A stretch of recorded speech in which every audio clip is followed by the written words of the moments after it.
I'm sorry. Let me stay here.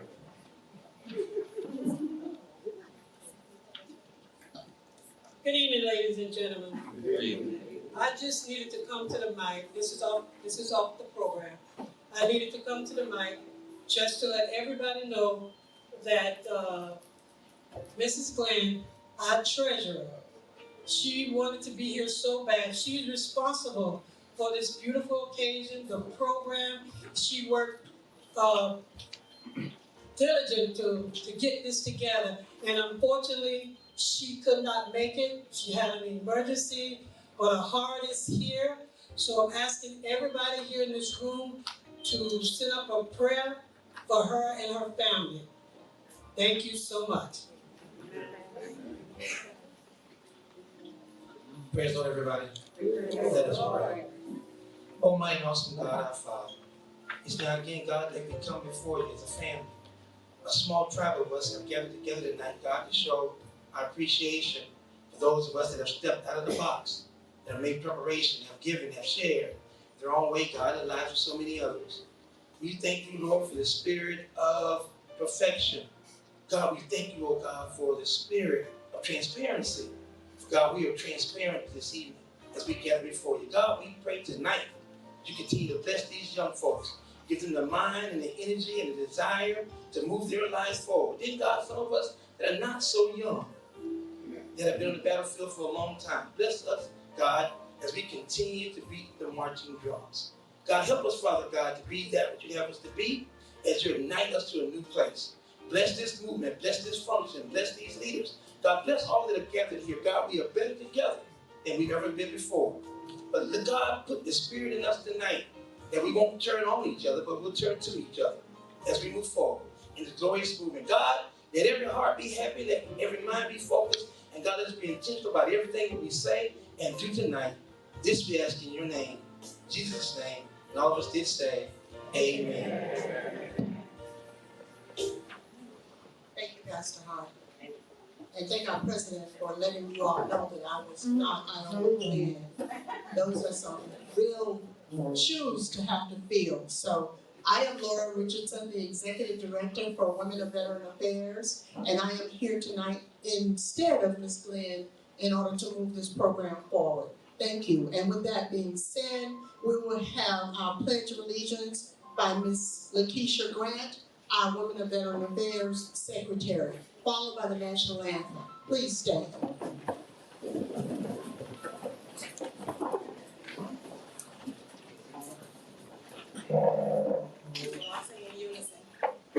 I pledge allegiance to the flag of the United States of America and to the republic for which it stands, one nation, under God, indivisible, with liberty and justice for all.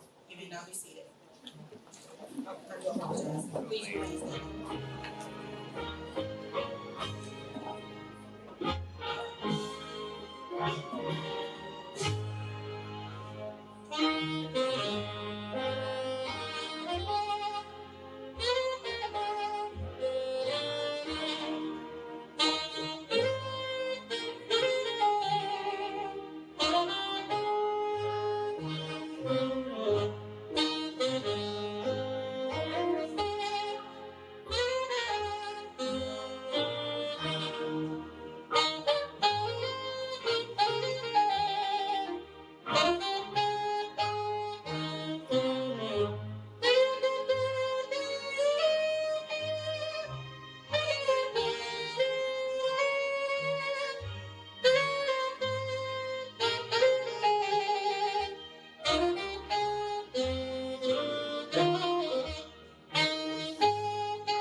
I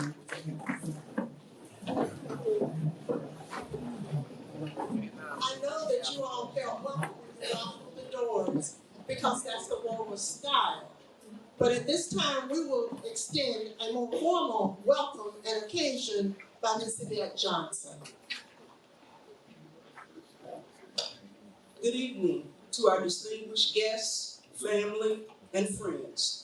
On behalf of our president, Ms. Linda Hughley, and the Women of Veteran Affairs, better known as WOVA, I would like to welcome you all to our Scholarship Awards and Partners Appreciation Banquet. WOVA is committed to giving back to our veterans, their families, and the community at large. Through our partnerships with many of you, we have been able to provide veteran resource awareness programs, military memorial events, food drives, and Christmas toy giveaways, just to name a few. So we are honored to have you, and we thank you for attending tonight and sharing in this most memorable event as we recognize our most deserving young students and show our appreciation to you.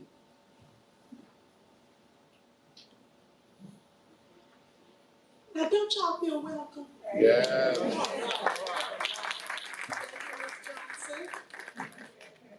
And now we will have acknowledgement of our special guest by Ms. Lynette Burns. But guess what? WOVA believes that all of you are very special. Ms. Burns? Okay, so my job tonight is to say hello and to announce our special guest. First, we'd like to recognize the Omegas, Rosalyn Osgood, Mayor Katie Williams, Eddie Black, the AKAs, the Mayor of Lauderdale Lakes, Veronica Edwards Phillips, the Zetas, Jeff Holiness, School Board, District 5, Reverend Hardy, Commissioner Thomas, the City of Lauderdale Lakes, Commissioner Tyson, and last but not least, the Women of Authority. Thank you so much for helping the Women of Veterans Affairs.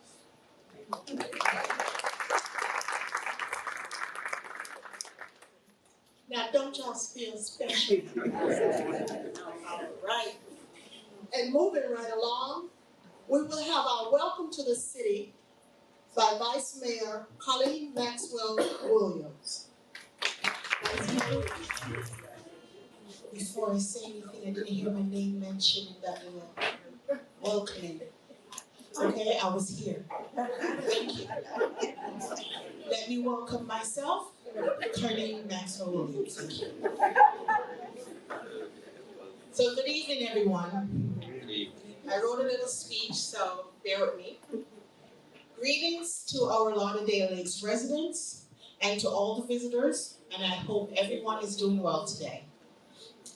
I would like to extend a warm welcome to the Women of Veterans Affairs, aka WOVA, on behalf of the City of Lauderdale Lakes. WOVA is a non-for-profit organization that is dedicated to honoring the dignity and quality of life of all veterans and their family in their difficult times.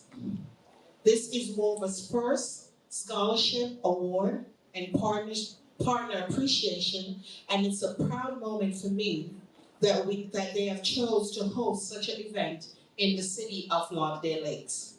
Thanks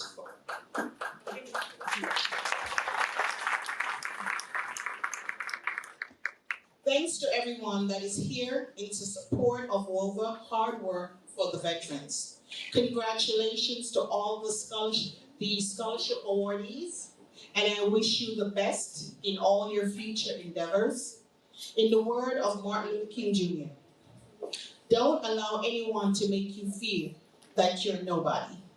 Always feel that you count. Always feel that you have worth. And always feel that your life is ultimately significant. WOVA has a great program of events planned tonight. Welcome again to the City of Lauderdale Lakes, and everyone get ready to enjoy a fantastic program. Thank you.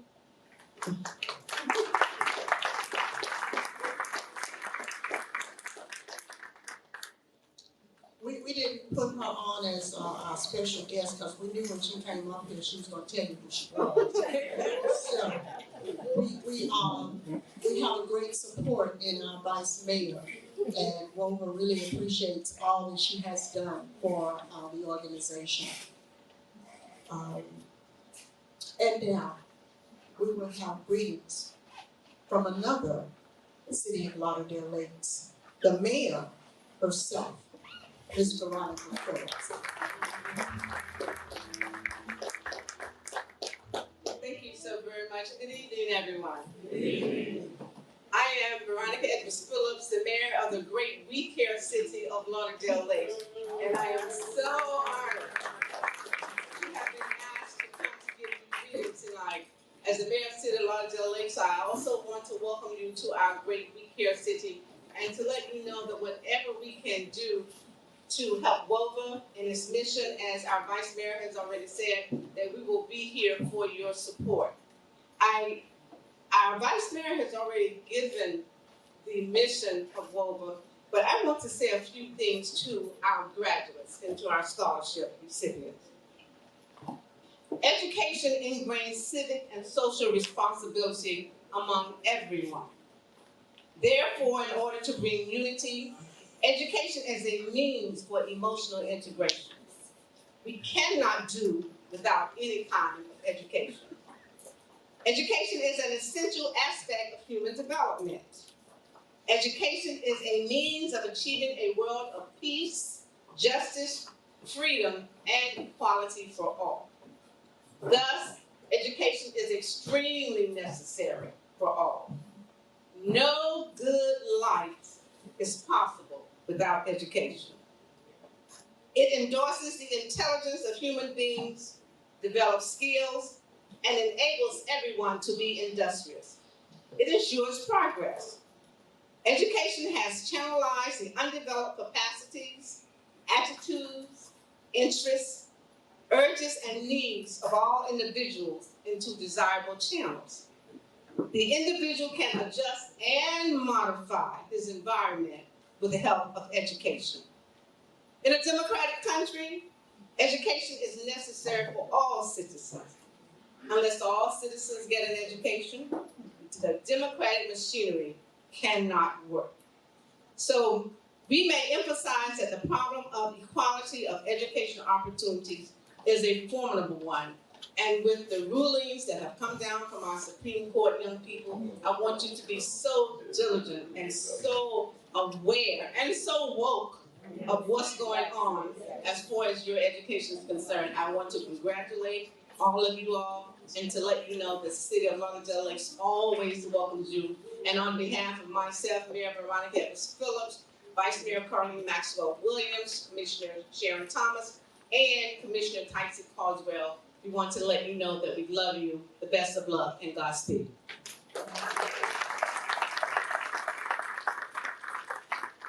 Thank you, Mayor. And now, the moment you've all been waiting for. The reason you probably came, right? Well, it's dinner time. And at this time, we will have the blessing of the food from Ms. Lorraine Checks, our WOVA member. And I know that's not the only reason you came. Good evening. Good evening, everyone. Good evening. Thank you for coming. Now, I'm going to say this. I thank the good Lord that He allowed us to get up this morning on our own accord,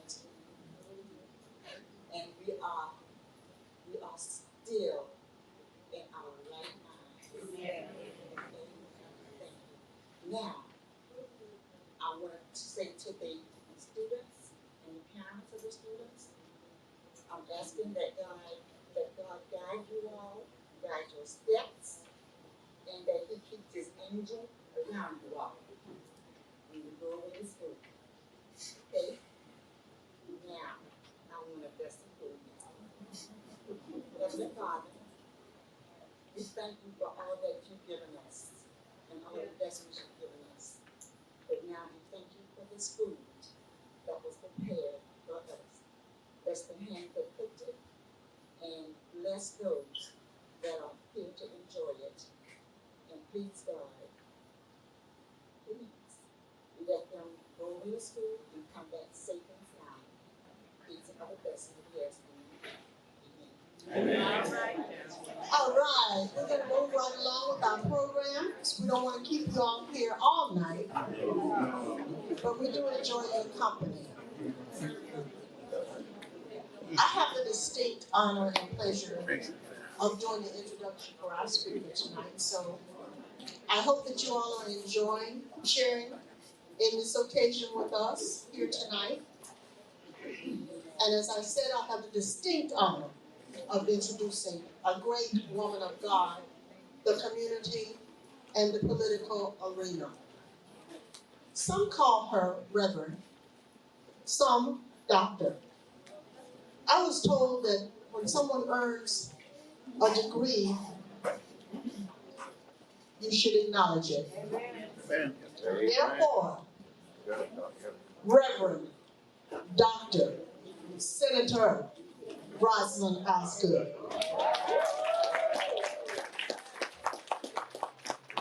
Lady O, affectionately, of course, which easily marks her territory as outstanding, optimistic, objective, observant, outstanding. Oh, did I say that already? Well, it's true. Lady O is an American politician and a Democratic member of the Florida State Senate. She is the president and CEO of a nonprofit, Mount Olive Development Corp., and served on the Broward County School Board for more than a decade, where she stood as a strong advocate for our children and humanitarian for families. Elected to the Florida Senate District 32, she is the true representation of Florida's leadership. Lady O is an author, organizer, and public servant. She is the president of Alpha, Kappa, Alpha, Sorority Incorporated, Zeta Rho Omega Chapter. Did I get that right, ladies? All right. Presently, she serves as Associate Minister of New Mount Olive Baptist Church. There are so many more accolades we can attribute to Lady O, and if I were to call out all her awards, accomplishments, and contributions, we would be here all night. Yet, in my search for additional tributes, I came across a quote that says it best of all, by Patricia Plummer Walker, an independent education management professional who studied with Dr. Osgood. And I quote, "With God's help, Dr. Rosalind has worked her way upwards through the ranks. She is the epitome of God's purpose for a life. He has had his hands on her future all along, no matter where she was or what she was doing. He knew she would be at this station in life at this appointed time. Dr. Rosalind is all about reaching, teaching, and helping others along the way. May God continue to bless and enrich her life and endeavors," end quote. And I believe that we all can agree on that quote. At this time, without further ado, I present to some, I introduce to others, but most of all, I give to you the lady of the hour, our Women of Veteran Affairs speaker, Reverend Dr. Senator for all people of Florida, Dr. Rosalind Osgood. Please stand and receive her. And we will have a musical selection, and then you will hear from the lady of the hour. Thank you.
Certainly give honor to Ms. Linda Hughley tonight, the President of Women of Veteran Affairs. Want to thank her for this opportunity. To my sorority sister, who's been a golden member of our sorority, Miss Iola Glenn, who is not with us tonight. And I'm gonna ask all the amazing ladies of the Zeta Rho Omega chapter of Alpha, have an Alpha Sorority Incorporated, to please stand. Like showing them off, and just look all around the room. They've given me permission to lead them for the last 4 years, and I am eternally grateful. You may be seated. To all of you in your respective places, to my friend, school board member, Dr. Jeff Holness, that I am so glad that I was able to pass that mantle to you. And we talk a lot, you're doing a good job, it's a heavy fight. But I'm just so glad that we have a true friendship, and that I can say to this community that he has the heart for kids that I have. he's just peaceful. He didn't grow up in the hood, so he gets things done quietly, where I get them done rowdy. But I am so grateful to have you in District 5 and to have the relationship that I have with you. And to the Honorable Mayor of the City of Lauderdale Lakes, would you stand? This is another member of Black woman mayor of the City of Lauderdale Lakes. And I could go around the room and ask each of you to stand. I see one of our deacons, Deacon Hayes and his wife, Deaconess Hayes. These have been my friends for over 30 years, my real friends that's with me through the ups, the downs. And I'm just so grateful. Every time I see them, I just think about how much grace they give me. Thank you for being true, authentic friends. And I have a very special guest tonight who is really wearing me out, but I'm happy about it. My granddaughter, Kyla. Kyla, could you please stand? My first oldest grand. She's not wearing those curls in pink and green and white for nothing. She's not trying. The mayor has already given the charge to the honorees tonight, so I don't have to do that. I won't be before you very long. I will start off by just reminding you that tomorrow is July 1st. Yes. And many of the bad pieces of legislation that passed this legislative session will become law on tomorrow, like permitless carry. I didn't see Mr. Sam over there. Mr. Sam, you have your gun in here tonight? For those of you that choose to exercise your Second Amendment rights and carry your guns, I'm gonna ask you from the bottom of my heart, please lock those guns up so that kids don't get those guns and take them to school or have accidental shootings. And please know the law. Permitless carry don't mean that you can just carry a gun anywhere. There are still some requirements and qualifiers in order for you having a gun. And I know it's nobody in this room, but you probably like me that got a few relatives that I want you to share this with. If you are carrying a gun and you are exercising your Second Amendment rights and you have 28 ounces of community medicine translated marijuana, it's no longer permitless carry. So please make sure that you know all the other qualifiers so that you're not being arrested. And you know, somebody asked me today in another forum, what if you have a medical marijuana card? So I'm going to suggest that you call Sheriff Tony or email him and ask him if he's going to arrest you if you have a gun and a medical marijuana card, so that you hear that straight from him. Also want to remind you that in January we were all kicked off the vote by mail roster. If you have not re-requested your vote by mail ballot, I'm going to encourage you. You can even do it while I'm talking to you tonight by pulling out your cell phone and going to www.browardvotes.gov, click vote by mail. It'll take you through the questionnaire. It's going to ask you for the last 4 digits of your social security number or your driver's license number. Don't freak out, because if you vote in person, you got to give your driver's license. If you check into a hotel, you got to give your driver's license. There is no longer no privacy. But these are some of the barriers that are being put in place to keep us from voting. And we have to make sure that we do our due diligence and we continue to vote, because a whole heap of people didn't vote in the last governor's race, and we've been suffering ever since. And we have the numbers. So we have to go and vote. I'm going to just talk for just a few minutes about the playbook for transformational living. The playbook for transformational living. And I'll start off by talking about transactional living, because most people live day-to-day transactionally. We don't plan, we don't think. We just live from 1 minute to the next, especially when you're young. You just kind of wake up and you go with the flow of the day and you kind of react and respond. Or we make relationships or commodify relationships. We make relationships with people based on what they can do for us and what we can do for them. And those relationships are transactional. What I can get, what you can get, and that's how we live. But we're in a season now that's calling for transformational living. And as we think about playbook, I'm an avid sports person. I'm struggling right now with basketball. Love basketball. Had one of my dreams come true this year. I was coming back from the legislative session every weekend for the 3 months I was in Tallahassee. I came home because I just love this community. I think this community is the best community in the whole wide world. And yes, go ahead and clap. Yes, I do. And I was sitting in the airport waiting in the Delta area for my luggage to come out, and I was sitting there, and this tall, maybe 6'6" gentleman came that walking down, and he was kind of limping a little bit, and I looked up and I started screaming like I had lost my mind. It was the one and only Julius Erving. Some of y'all don't know about Dr. J. Y'all are Kobe and LeBron kind of people, but Dr. J played when the game was really the game. Being an avid basketball player and love sports, I think about life as a playbook. And I've come to understand, just that I'm a few days over 25 now, that life, we have to have a play. There has to be a strategy to life. You know, I was raised by my grandparents, and my grandma would say like the strangest things, like, God is a bridge over troubled water. And I would say, well, if the water troubled, why would I get on the bridge? And she would say, you can't hang around all kind of people. And when you brought people home, she was going to ask, like, who's your mother? Who's your father? What's your real name? And then she was going to pick it up from there and know, yeah, I know your mom and your dad. And she would say, oh, they can't come back over here no more. And I used to think all of it was ridiculous. But I come to understand that my grandmother was a genius because she had a playbook for life. And when you live transformationally, I think that the first foundational thing you have to have is you have to have a dedicated, committed prayer life. People ask me how I do all the things I do. How do I make it every day? I get up 5 days a week on a prayer line with 60 people across the country.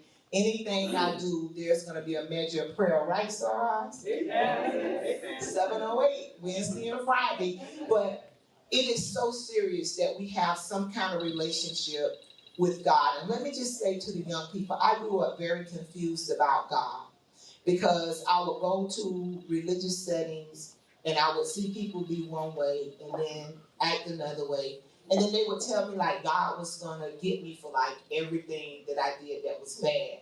And I think like since about age 8, you know, I learned like some of the words they would say were curse words. And so when they weren't around, I would say them because they would kind of make me feel good. So, but then they would say God would get me for saying those words. So it was just very, very confusing to me. But I've come to understand that God is simply a power that's greater than us, that loves us unconditionally. So in all my faults, my brokenness, and my failures, God never stops loving me. God never stops loving us. He creates us in his image in his Omega Day so that we can live out the purpose or the mission and the plan that he has for our life. And he loves us so much that he's already made the sacrifice that he can accommodate our sins and our shortcomings. So he kind of gives us grace and mercy to let us off the hook. And as life went on for me and I made a lot of, bad decisions, I was thinking my grandbaby went over to speak to my cousin Melvin, and I remember when I used to go to the house arrest office, and no, I wasn't working there. Melvin was the supervisor. His wife, Bebette, my cousin, worked in the office, and I was a client there. And I just think about how, somebody got there, right? And they never disowned me. Bebette would just say, please don't curse the people out down here because they're going to take you to jail. But they always made sure I checked in every Tuesday. And I said that to say that as you think about this whole thing of prayer and living a transformational life, life is just that you transform. There are going to be times when you're just going to get it wrong. There are going to be times when you're going to just mess up. We don't like to tell young people this, but you're not going to make all good decisions and good choices. Sometimes you get hooked up with the wrong people. Sometimes you do something and it just does not go the way that it should go. But it's not the end of the game. It's not the end of the story. And what you have to do is you have to own it. I'm very authentic about my story. I'm very real about it. I'm a public official, so if I don't tell it, somebody else will be telling it, adding all the lies and other stuff to it. So I just tell it myself since it's my story. But when you find yourself in that dark place where you've messed up, it's very important as you think about transformational living that you attach yourself to the right people. You will have some people that will be with you through the thick of the thin. They're not going to tell you what you're doing is right when it's wrong. but they're gonna love you unconditionally. They're gonna let you off the hook where you don't have to hide who you really are or what's going on. They're gonna always be there for you. I remember this one time I went to court, and my cousin Babette was a probation officer, and Babette is like green, it's grass. I mean, she just, it's just Babette. I mean, it's just the way she is. And when they brought me out, she was sitting in the courtroom, and I was like, oh man, Babette in the courtroom. But she loved me so much, she didn't care about her job as a probation officer.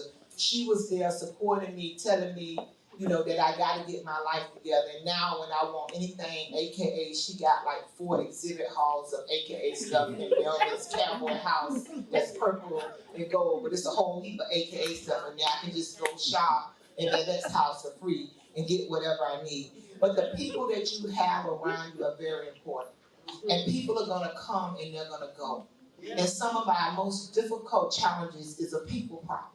Sometimes we meet boy meets girl, girl meets boy, and these people you hooked up with now, you're gonna be laughing at yourself 10 or 20 years from now when you say, how was I hooked up with them? You're gonna meet new people, get exposed to new people, and make different choices. And I'm gonna tell you something that we don't tell our children in the African American community. Date, explore, know what your options are. We get hooked up with one person without seeing what's available, without seeing what options we have. Other races, they look at all the options because you are valuable. You've been created by God. So you have purpose. You don't have to settle. And then you have to perform.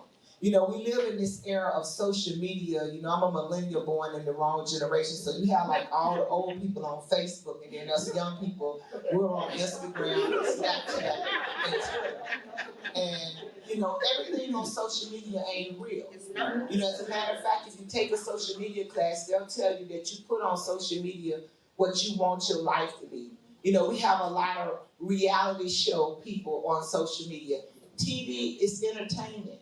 It's not real, it's a fantasy. It took me a while to understand that there was like no Prince Charming coming to get me off the couch from the mean stepmama who was on there happy unhappy. After 2 divorces, I just realized that just wasn't true. It was just a fantasy, it wasn't real. I missed the part when they said Cinderella was a fairy tale. I was kind of not the smartest kid. Superman, Batman, all that stuff is just a fantasy. And a lot of what you see on social media is not true. I co-sponsored a piece of legislation that I'm very proud of. It was one of my things that I was very interested in this legislative session. I know it's going to lose me some cool points with young people, but this bill will come into play tomorrow, and young people won't be allowed to use social media during school, during instruction time.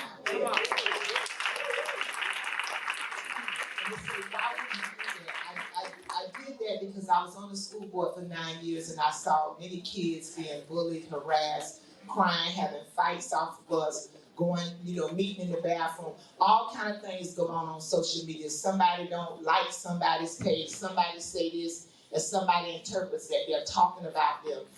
Social media has created this whole phenomenon of fakeness for us. Those 5,000 people that's your friends on Facebook, I promise you, all those people don't know you, and you don't know all those people. People say, well, I'm your Facebook friend. I'm like, okay, some I know and some I don't. Well, you didn't like something on my Facebook page. Most of the time I just post because it comes along with the job, and I keep it moving. I just don't have the time to sit and look at everything that everybody posts on Facebook. But for y'all young people, I do kind of monitor Snapchat and Twitter and Instagram, and I'm on there some people that don't have my name, so y'all know it's me, because I'm going to tend to all the business with the young people, so I know what they're doing. But as you live the playbook of transformational living, and you have to be diligent in prayer, and you have to really grow to know your purpose. It doesn't come overnight. It's not something that you just know that this is what you've been created to do. You may go through various careers, various things that you like. I have a son named Gabriel, and Melvin gonna holler when I say this, and he's a member of Kappa Alpha Psi. And my son Gabriel went to school and got a degree in criminal justice. He first wanted to be a police officer. His mama didn't want her baby to be a police officer. And at some point, he found what he likes to do. And that's being a videographer and a cinematographer. And now he has a business doing what he likes to do. And he says, I have fun every day when I'm at work. It's fun. It's what I love to do. I just wish you would have found it before I paid for that undergraduate degree. I would have rather sent him to technical school. It would have been a lot cheaper. But life is about transforming. It's transformational. When Abraham Maslow says that it's a hierarchy where you have your basic needs, your social needs, and then you go on to self-actualize, I disagree. I think it's more like a spiral. And you achieve and you just continue to achieve one thing after another. And as you grow in life, you better understand who you are. And that's like so important because a lot of us really lack the capacity to do a real good self-analysis or an analysis of ourselves to know who we are, both good and bad. You know, you have to know what makes you tick. I'm in the Florida Senate now, and I went from representing 100 and some thousand people on the school board to representing 580,000 people. And you know, Ms. Laura talked about all those titles. So when I'm in the Senate and somebody that don't look like me is sitting next to me and said, oh, if those people would just learn how to read, and those people they talking about looking like me, and my neck do like that, immediately I have to look at those scriptures that I have that said that the word of my mouth and the meditation of my heart. But I have those scriptures there because I know me. I'm very real about who I am, and I know what my triggers are. And other people, distant people that look like me can be a serious trigger for me. And I don't want y'all to see me going viral on Twitter using some words that I used to use 30 years ago. So I have to manage those scriptures on my desk. And it's very important to be authentic about who you are as your real self. We all have assets and we all have liabilities. If we never own our liabilities or our defects, we can never work to develop them or work to the strength. When I'm hiring people on a job, I'm looking for people that can do what I can't do. I'm looking for people that's gonna make me complete as a team. That's why I hire them. There's certain things I'm just not gonna do. It's just not what I do. And then you have to perform. You can't talk your way through life. We have a lot of people that will talk about what they're gonna do, talk about what they did 10 and 20 years ago. You know, I've got to the point now where I say to somebody, well, when did that happen? Because what I used to do 10 years ago in my job at Monaco doesn't work now. We have to be real, and you have to continue to transform, and you have to make sure that you are a lifelong learner. I'm always trying to go somewhere to learn, to better understand something. And I think it's these basic things that get us through life. Prayer, knowing our true purpose, being intentional about people. Everybody is not intended to be in your inner circle. Some people will show you who they are, and you don't stop loving them, but you just love them from afar. Grandma would say, feed them with a long handled spoon. I'm still trying to figure that one out. And then you have to perform.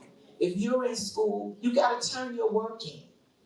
You know, party, have a good time. I went to Florida A&M, and whoo, I was so glad none of my children wanted to go to FAMU, because as a mother, it's just a good time here.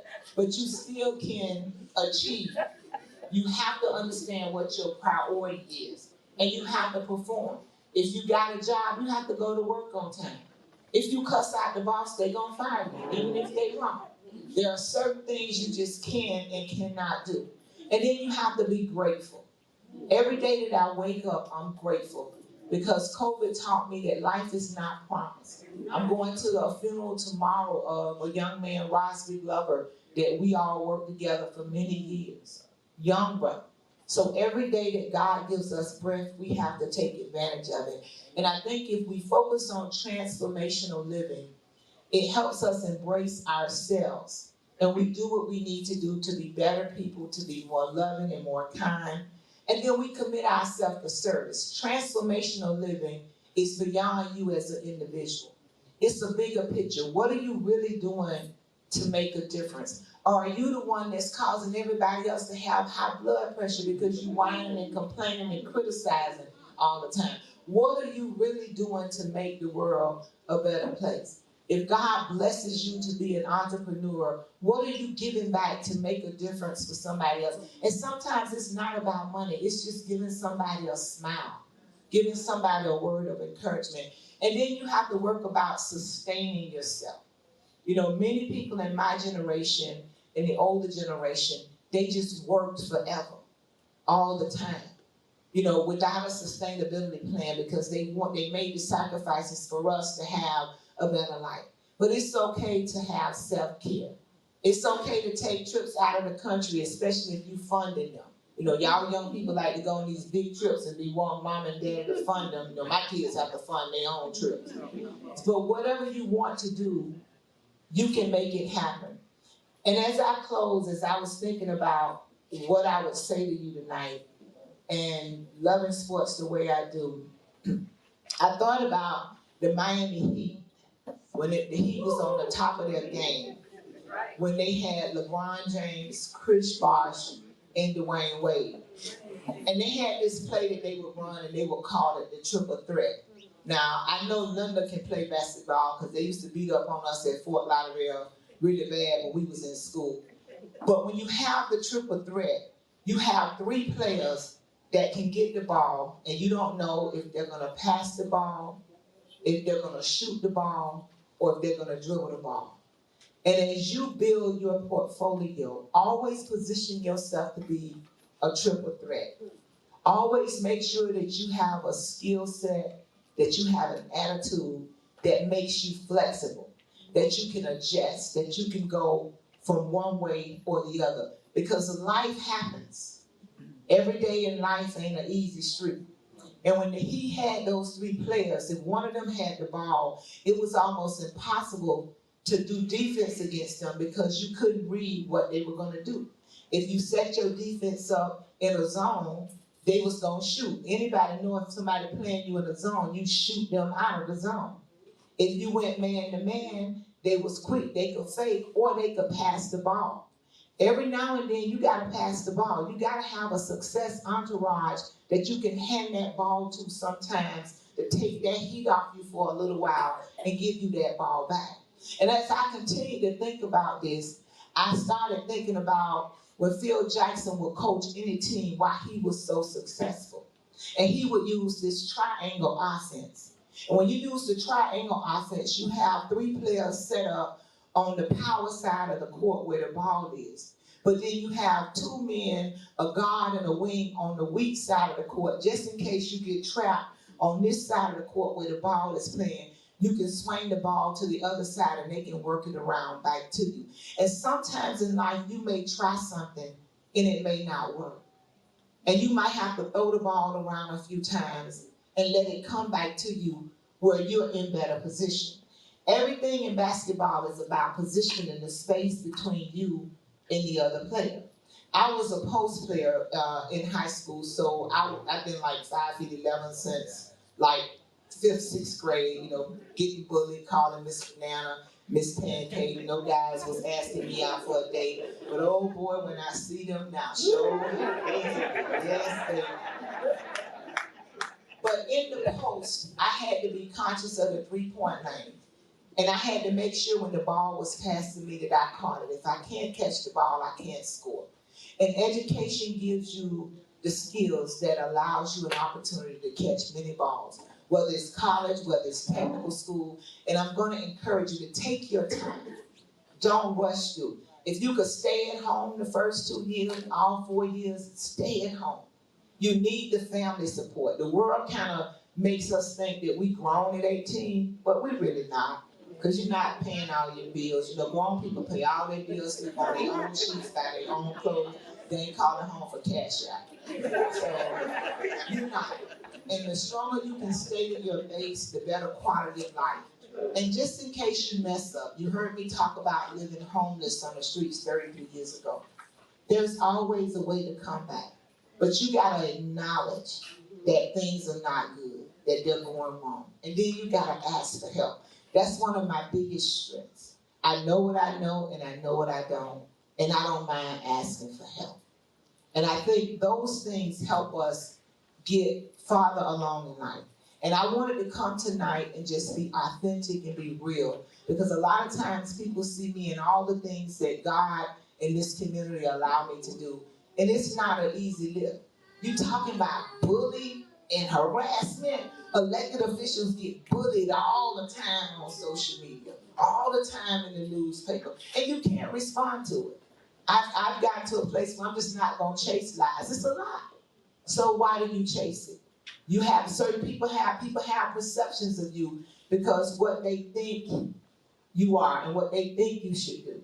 I mean, I'm in with a group right now in the Senate that I just don't fit in with. You know, we have people that fix our food and they don't say thank you. And I'm saying, y'all ain't saying thank you to these people. These people don't have to fix our food. So I'm not the in girl in the crowd.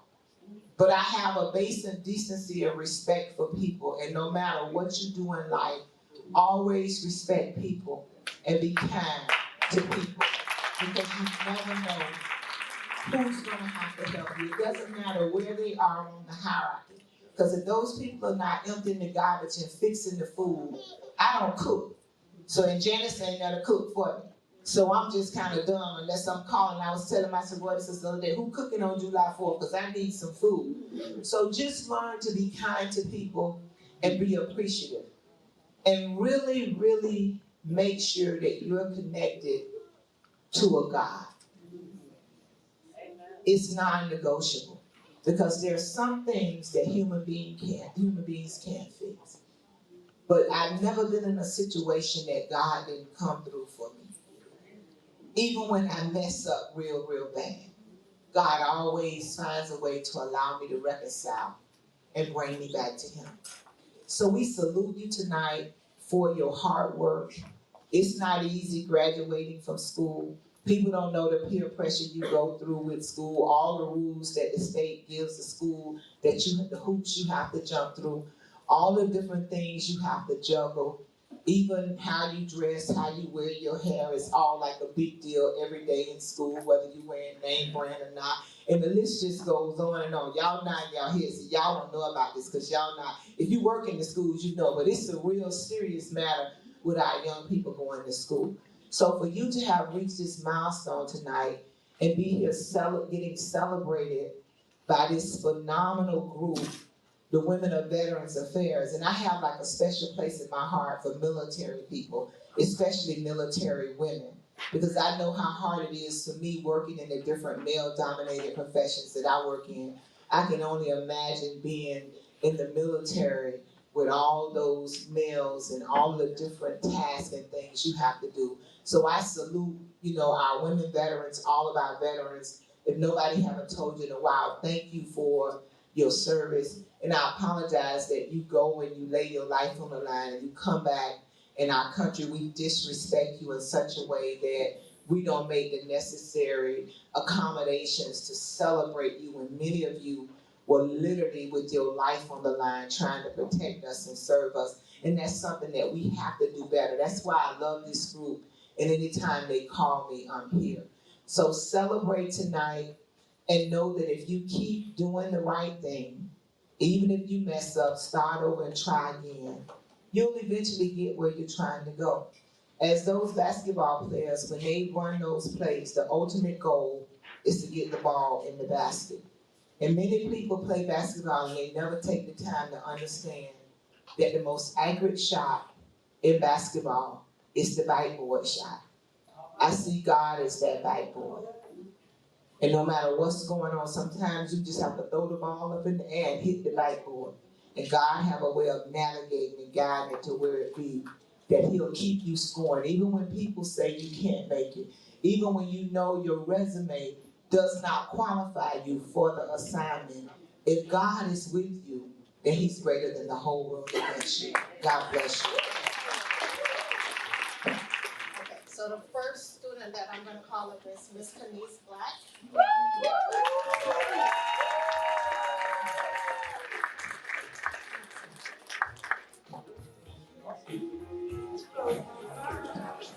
It gives me great honor to give my niece the Road Runners never knew that she was my niece when they were selecting scholarship. So it gives me an honor and a great pleasure to present her this scholarship from WOVA. I love you.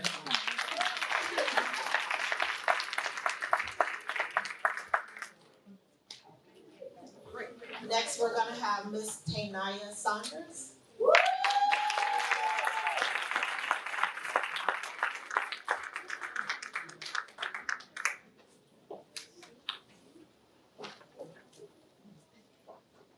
And then we're gonna have Mr. Nayati Smith.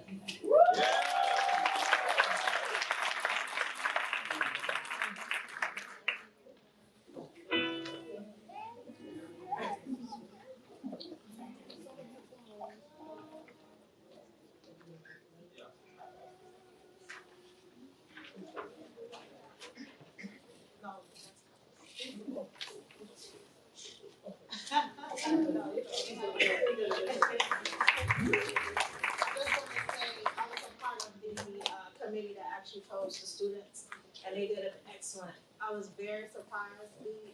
I actually asked them to do an essay, and their essay was phenomenal. They all did an excellent job. I was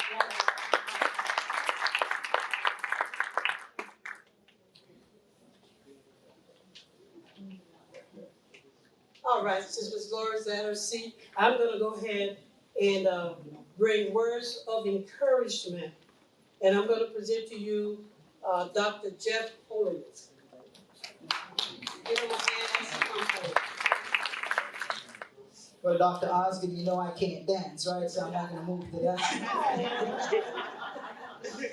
So I'd like to say good evening, everyone. Good evening. Good evening. Awesome. So I just want to say thank you to Mrs. Glenn and Mr. Glenn, and also to Linda from the Women of Veteran Affairs for putting on such a wonderful event. I am so honored to be invited. Give them a round of applause. Thank you so much.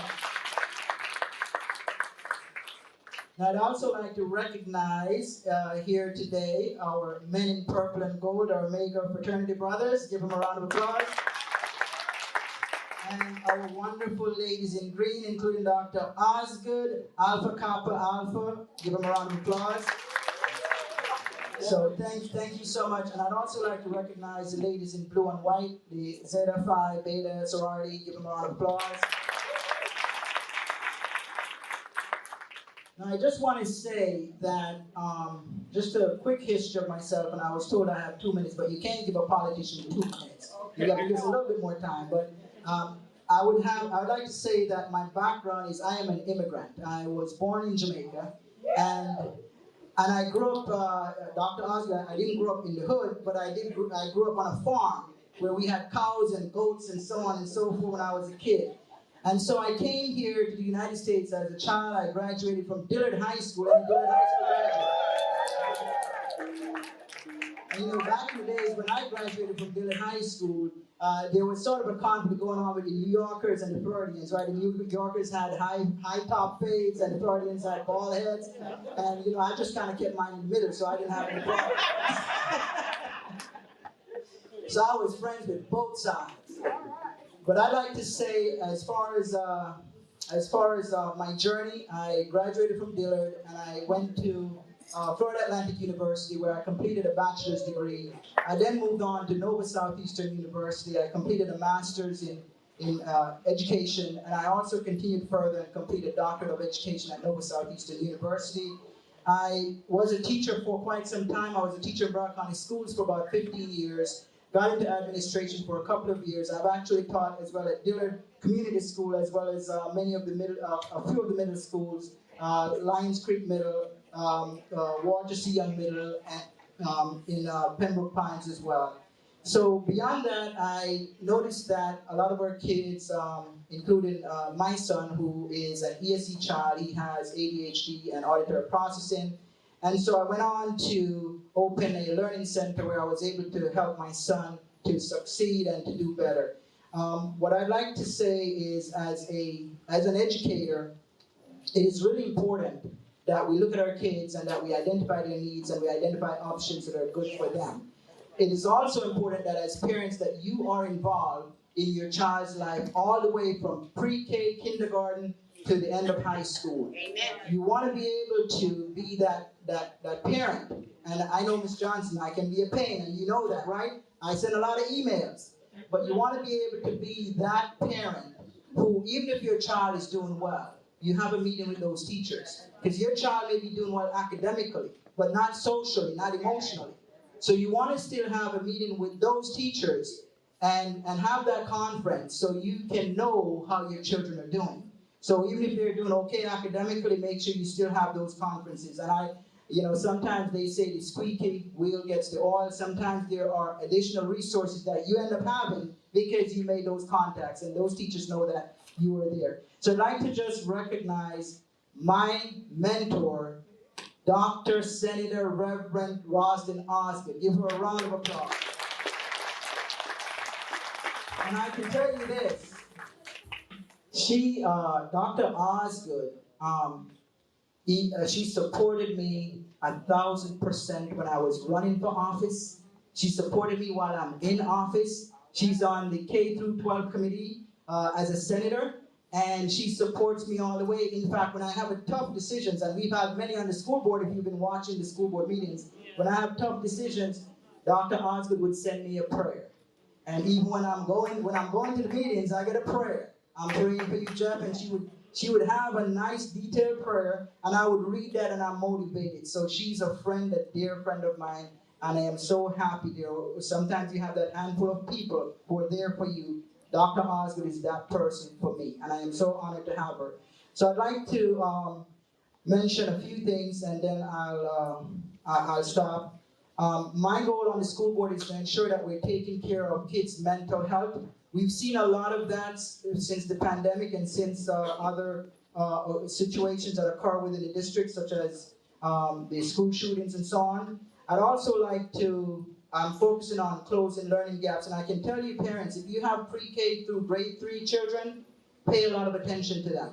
If your child is able to be successful from pre-K to grade 3 and do very well, your child will likely be successful throughout the school years. So get them when they're young, because it's hard to do it when they get to middle and high school. So be sure to focus on those babies when they're pre-K, grade 1, grade 2. If you do that, your child will be successful. I'm also focusing on attracting and retaining great teachers for our district, for District 5. And by the way, I want to say Lauderdale Lakes is also in District 5, and I want to recognize the mayor. I'm so sorry. Give the mayor a round of applause as well. And I don't want Miss Maxwell Williams, because when she came up here at first, she said nobody recognized her, so I want to recognize her as well. So give her a round of applause, please, guys. I have to sing extra when I go back over there, right? And I have to say, Lauderdale Lakes, when I ran in the final, Lauderdale Lakes, I won 100% of the precincts in Lauderdale Lakes, so you are so special to me. Now, I also focus on our ESE children to make sure that our ESE kids are well taken care of. And the goal for our district, for our school district, is to make this an A district. And we have a new superintendent coming on July 11th. I have already met with him, and I want to make sure that he's looking after our schools in District 5, including Lauderdale Lakes. So to close, I just want to say thank you to Linda and the Women of Veteran Affairs. I want to say congrats to our students. I am so proud of you. I am really absolutely proud of you, and I think you're going to do well. I want to look at those faces. Give them a round of applause. I mean, this is our future. This is our future. And also our students over here, thank you so much. This is our future, so make sure we do take care of them. So thank you so much, and as Dr. Osgood always tells me, go with your heart and remember God. And I will always keep that there. Thank you all so much. Appreciate it.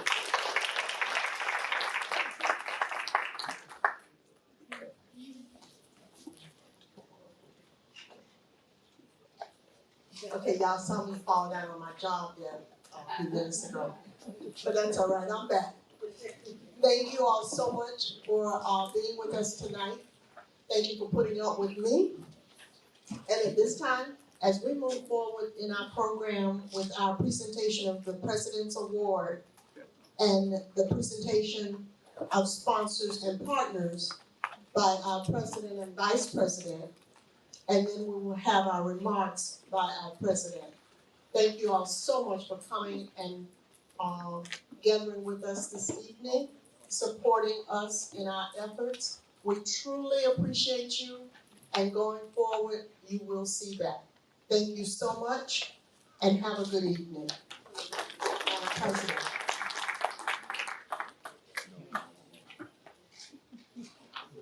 Oh, I'm sorry. John, I done fell down again. I think Dr. Osgood was talking about me. Presentation of the president is by Ms. Sabrina Sweet. Ms. Sabrina.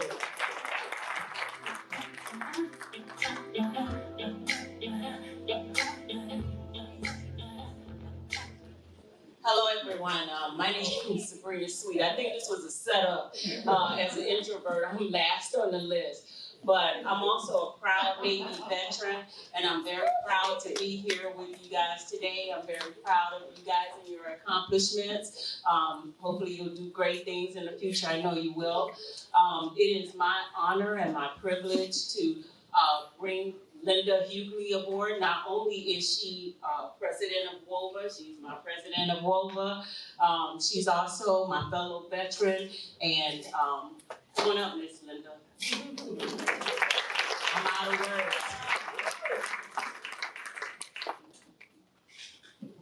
Thank you so much, Ms. Sweet. What an awesome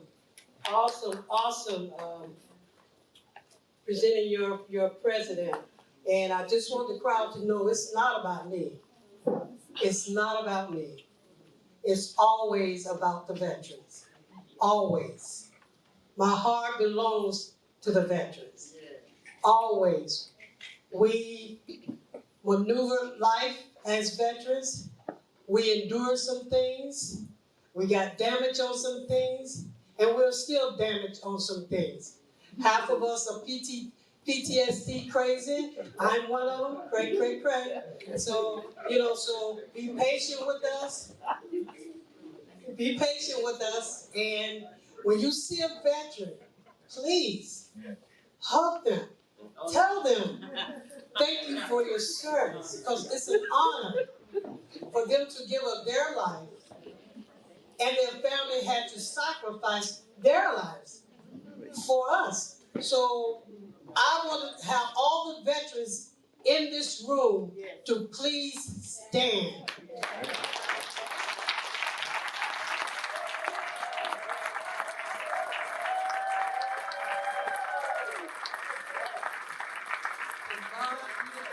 Thank you, my brothers and sisters. Thank you. It's an honor. Thank you. All right, so I'm up here. I guess I get to my job. And my job is that I'm going to present 2 special awards. And these awards was very dear to my heart.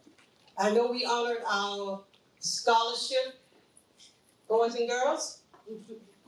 But we also have to think about those who give of themselves. And we have 2 students here tonight that they volunteer untimely. Just volunteer. I mean, they just come out of themselves. When you have most kids, if your parents say, okay, can you come volunteer to issue out food? Oh, man. Really? But these two young ladies, they give of themselves. I mean, Saturdays. Come on, guys. Saturdays? They got to give up Saturdays. And I'm grateful to them. It gives me great honor.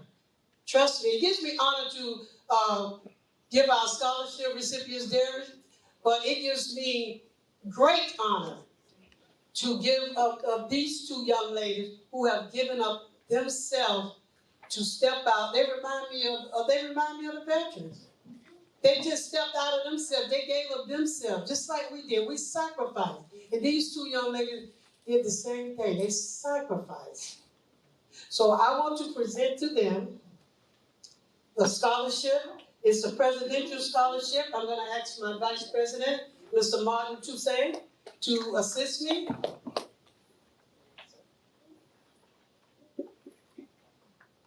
We're going to present to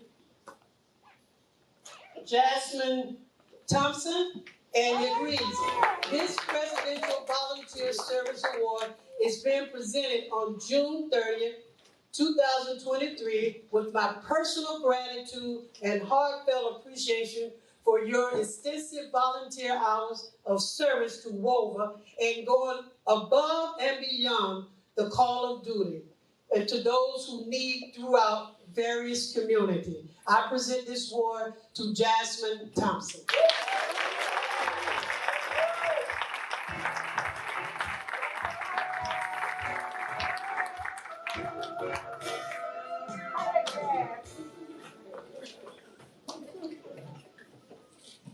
And this award goes to a very dear young lady. I love her. She's a comedian. She challenged her mother on good things. She challenged her. And with that being said, I present the Presidential Volunteer Service Award. Is being presented on June 30th, 2023, with my personal gratitude and heartfelt appreciation for your extensive volunteer hours of service to WOVA and also to FLIC. She also volunteers for FLIC. FLIC is an organization that her mother heads. She heads the organization, and what she does is that she makes sure all immigrants and anybody that needs their citizenship, she does the citizenship drive everywhere. So if you need her, that's Vice Mayor Carleen Maxwell Williams, and her daughter, she doesn't have to drag her along. Her daughter is out there better than she is. So it gives me great honor. Yes, it gives me great honor to present. Yeah, I love the children. I love the children. So grown folks take the back seat. So I present to Kendra Williams the Presidential Scholarship for WOVA 2023.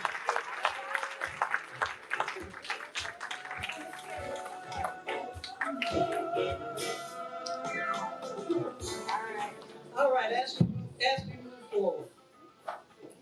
All right, we have a lot of guests here tonight, a lot of partners, a lot of potential partners, a lot of people that's gonna donate to us tonight. We have all of those people in the room, all of them. We have the Omegas, we have State Representative Rosna Osgood, we have Commissioner Linda Anderson, we have Amy Black, and we have all those beautiful AKAs in that green. Okay, so and then we have the mayor of Lauderdale Lakes, and I'm gonna call y'all out, call everybody out tonight. And we got two mayors in the back, if they would please stand. They're not mayors, but commissioners of the city of Lauderdale Lakes. We have Commissioner Tyson and Commissioner Thomas. Could you please stand and wave? These guys are commissioners of the city of Lauderdale Lakes. And also, I would like to have my friend Linda Anders from the city of Hollywood to stand. She's a commissioner in Hollywood. Thank you guys so much for taking out of your busy schedule to come out here and hang out with little old WOVA. Thank you guys. Appreciate it. All right, so we do have some other presentation that we need to give. So the first one that we're going to call up is Mission United. All right. And we have Sabrina Sweet, who is Mission United Engagement Specialist, and they support WOVA on everything that we do. Thank you so much, Mission United.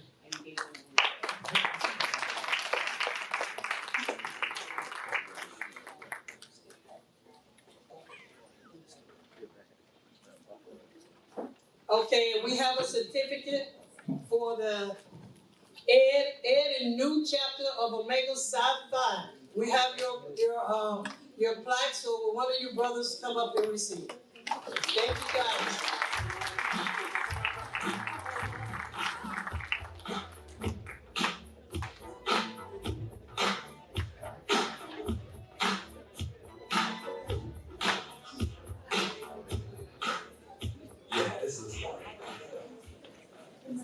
All right. So we have the honor of having the president here of this organization. It's Zeta Rho Omega Alpha Kappa Alpha. Could you please come and receive? You all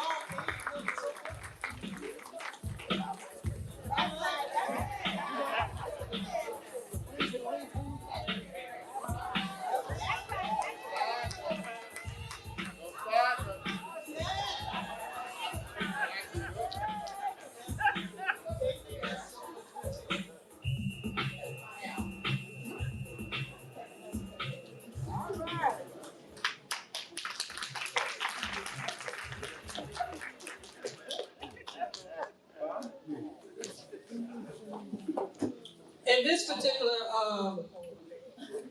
special certificate is going to my friend. Anytime that I need any type of funding, she goes out of her way. She said, "What do you need?" And then she tells me, she said, "What you doing? What are you doing? Pimping me?" So my pimp, my friend, and she knows that I love her, Vice Mayor, Commissioner Carleen Maxwell Williams.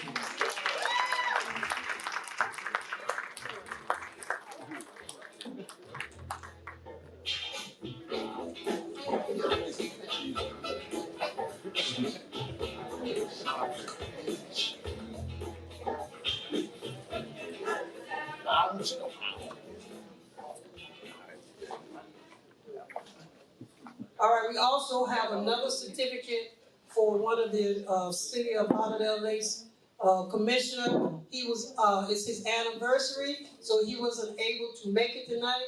So I'm gonna ask one of his commissioner comrades to please come and accept his award, Commissioner Mark Spencer. Thank you, Commissioner Tyson is coming to receive his award.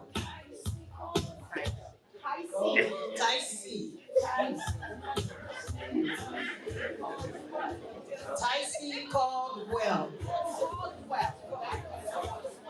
Okay. All right. Thank you.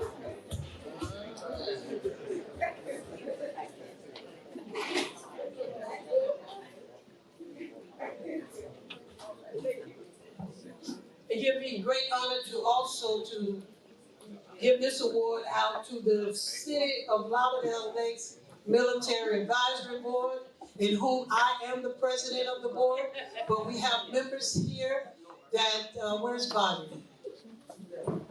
We have our advisor here from the City of Lauderdale Lakes. I'm gonna ask her to come and receive this award. Give her a hand as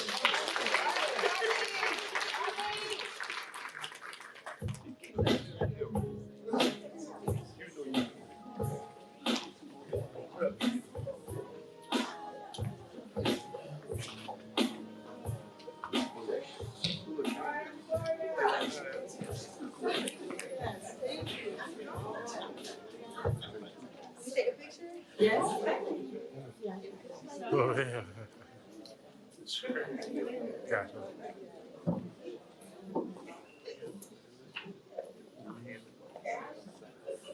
I guess you guys say, wow, the City of Lauderdale Lakes do a lot of things for women. They do,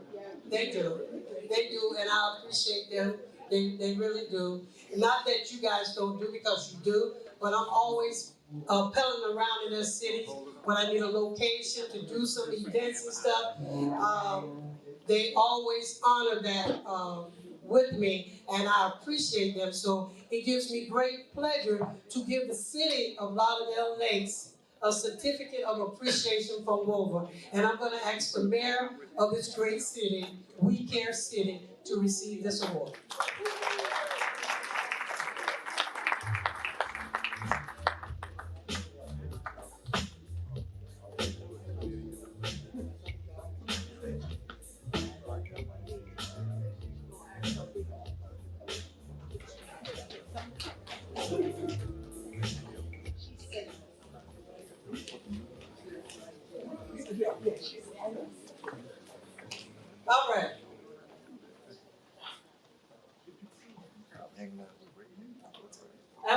ask Dr. Osgood to come before the podium, please. She looking like, huh? Well, Gonna keep on making, I'm gonna have to get the whole troop up here. We're not every time. so Dr. Osgood, every time Woven calls on you and your AKAs, you guys show up in numbers. And I appreciate you for everything that you do for Woven. I know you go out in the public and you brag on us, and that's a good thing. That's a good thing. So we need a lot more people to go out and brag on Woven as well, because Woven is trying to do some things, and the more you brag on us, the more people get to know us. So I want to thank her. I cannot pay her for all the things that she's done for Woven, but I can give her a little appreciation that we do appreciate her here at Woven. Thank you, Dr. Osgood.